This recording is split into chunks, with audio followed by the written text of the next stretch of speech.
Hey, Shane Dahl here. In today's coaching video, I'm going to be talking about the 7 biggest mistakes that people make with their workout routines. If you're frustrated right now with spending a lot of time in a gym and you're just disappointed with not seeing results that you want, these 7 tips will help you get on track.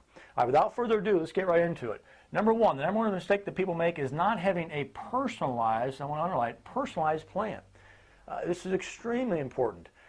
This is probably the biggest mistake that people make because when you first start out on a program, and I think a lot of times people are just unsure of, hey, what exercises should I do? Am I doing them correctly? And how do I change things up so I can keep making progress? And this is an area where I would definitely say that having the help of a fitness professional design a program for you, teach you the right exercises to do. Again, it's just extremely beneficial. So make sure, when you go to start a program that you get some assistance on helping to put together the right movements that are going to meet your wants and your needs, okay? So that's number 1. Number 2 is not warming up properly. There again, it's something I see all the time in the gyms with people doing incorrectly, and I think it's just because of misconceptions that we have from, when we grew up, whether it's in phys ed class or with athletics in junior high, high school, how were we taught to stretch? Well, we were taught predominantly with static stretching. That's the old bend down, touch your toes type stretch. Not very effective. What we want to be doing is called dynamic stretching, and that's just doing movements. So body weight movements, whether that's doing push-ups and body weight squats and reaches and lunges. Ideally, you want to be doing some movements that are going to elevate your heart rate and prepare your central nervous system. That's key. We're going to prep the central nervous system to get ready to do the higher intensity work. So definitely dynamic stretches for warming up. That's number 2. Number 3 is not applying an overload stimulus. And this is definitely probably the area that gets most people hung up. Understand this, that if you're not seeing a change in your physique, it's because you're not giving your body a reason to change. All right, so best way for me to explain this is that your muscles are always going to adapt to any given workload that you give it. So you start out doing some exercises and you get a little bit strong over the first couple weeks, and then you get to a point where you say, hey, I can do 50 pounds on this exercise, and I do my 3 sets of 10. If you stay at that same weight, those same sets and reps, you will plateau, you will adapt to that. You have to give your body a reason to change. Ideally, your muscles a reason to change, okay? That's what we're talking about. So the overload stimulus can come in a lot of different ways, whether it's using heavier resistance, heavier loads, applying more volume, so having more total workload, more sets and reps, or decreasing the rest time between sets, doing supersets. All these are fine. Ideally, you want to be interchanging between all 3. But just know that if you're not giving your muscles something different that it's not used to, you're not pushing harder than what you were able to do before, you're going to stay at that same point, okay? So number 3 is definitely key, an overload stimulus. Number 4 is not sticking with the basics. This is one of my favorites because, it's just a pet peeve of mine. We go into a typical health club today and there's 50, 60, whatever piece of equipment, there's something for every possible body part.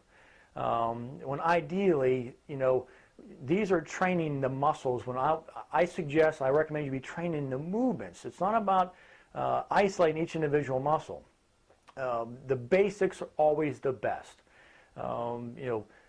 Body weight movements, doing free weight movements, whether it's a squat, a press, a row, the pull-ups, push-ups. There's always modified versions of these. So no matter what your fitness level is, you can always start with these. But just know what worked 50 years ago to help people get in shape and change their physiques works today. We've just gotten so far away from the basics, and it just makes it complicated. So we're trying to do all these exercises when in reality there's probably 10 to 12 total movements that if you just master the basics and you just change that overload, heavier weights, more reps, decrease the rest times, combine exercises, you'll get the results that you want, okay? So stick with the basics. Number 5 is not having a clear mind-muscle connection. Another one of my pet peeves because, this is just having to focus on what you're doing. A lot of times now you see there's TVs and health clubs, and it's just, it's okay if you want to wear, a headset if you have an iPod or whatever, but, be focused on what you're doing. This is more about, not taking 3 to 5 minutes between sets and just socializing, walking around the gym and talking to people. Get a game plan, know what you're going to do, go in there and get to work. Have as you're doing the movements, think about what you're doing. You want to feel that muscle contract, whatever it is that you're working. Really go hard. You got to apply the effort, and that's going to require focus. Okay, so definitely is having that mind-muscle connection. Number 6 is not providing the necessary nutritional support. There again, understand this: when you're working out, we're breaking the muscle down. That's the first part. The second part is equally important, and that's building the muscle back up. If we don't have the right nutritional support, you're going to miss out on that second part. All right, this is where having enough protein in your diet is essential, and a lot of people don't get enough protein, so they're falling short on the rebuilding or the recovery phase. The golden rule is you want to have about 1 gram of protein per pound of lean body mass. So without getting a lot of detail on it, just know that we have to have the right fuel and the right diet to support the work that you're doing in the gym. Okay. And number 7 is not setting specific short-term goals. There again, this is something that's critical, and it's not about that you have to have a particular weight loss goal. If you have that, that's fine. But ask yourself this: every time you go to walk into the gym or walk in to do your workouts, wherever that might be, whether you're doing them at home, it doesn't matter. Every time you go to do your workouts, why are you doing that workout? What is the objective? If you're just, it's about, I want to get healthy, and that's fine. But you're likely to slip up if that's your only focus and your only objective. Give yourself something to shoot for, whether that be a particular amount of weight you want to get on an exercise, or number of reps, or a time. You want to improve your time on a specific exercise. Just give yourself something to shoot for, so your mind has a target. It's very, very important. So these are the 7 mistakes. If you have any questions whatsoever, feel free to shoot me an email. I'll be doing videos on each one of these subjects to go into a little more detail. I know this is running through it. So there again, if you have any questions, feel free to give me a shout, and we will go from there. All right, thanks a lot.